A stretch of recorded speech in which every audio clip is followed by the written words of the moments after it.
Welcome to the Rock Newman Show. It's the Rock Newman Show.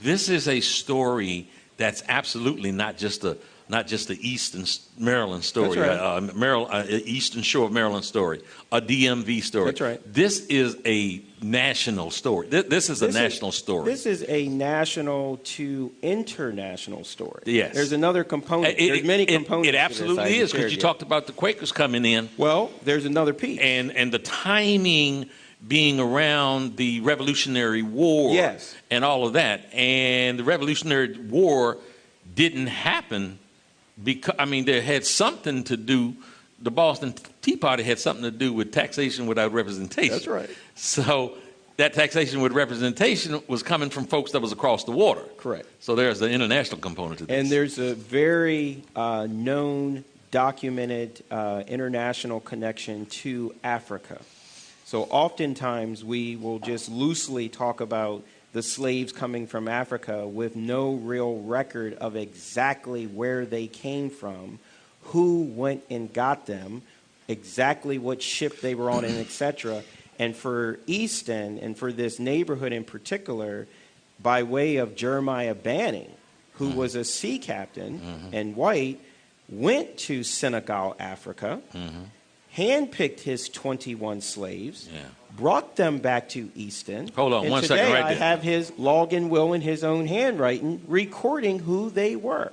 So we know exactly who they were, where they were on the hill, and who their descendants are. Folks, and that's very look, rare. look, pardon me. Pardon me, I try to be humble, but I don't have enough humility not to say this. This is the kind of stuff you get on the Rock Newman Show. And when you come out here and have a wonderful breakfast at Busboys and Poets at 14th and V Street, Northwest Washington, D.C., this is the kind of food and nourishment that your mind gets. I absolutely love. I love this story. Tell us more about, what's Jeremiah? Jeremiah Banning. Yeah. Jeremiah Banning was a very interesting and prominent figure in, we should say, America, but to bring it local to Maryland and Easton and Talbot County in particular.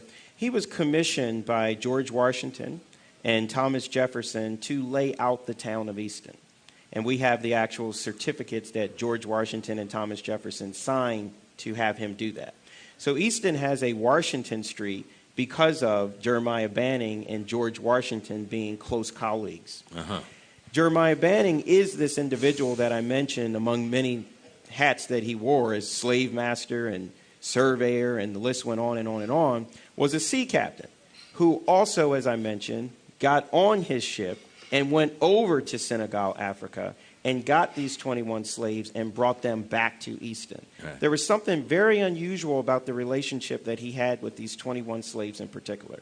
The fact that he writes about all 21 of them, at least a page, their name, characteristics about them, and when he manumits them, he doesn't just do what some of the other slave masters do when they sign a manumission and emancipate them and you are hereby now free. He looks into their future. He deeds them property for what's known today as the Banning lots. And descendants from those Bannings, which he had named after himself, from that era of 1790 to 2013, continue to live on the Banning lots on the hill.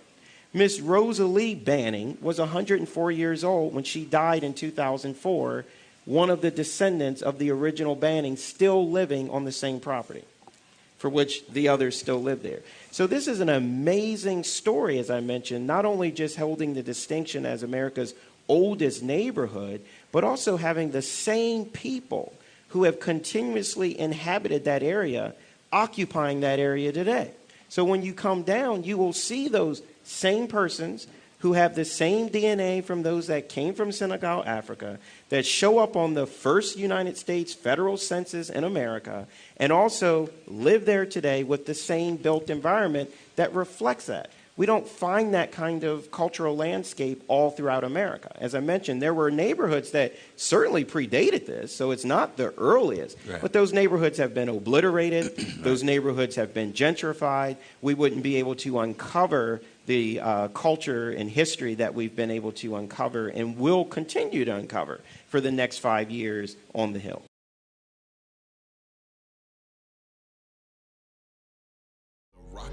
It's the Rock Newman Show.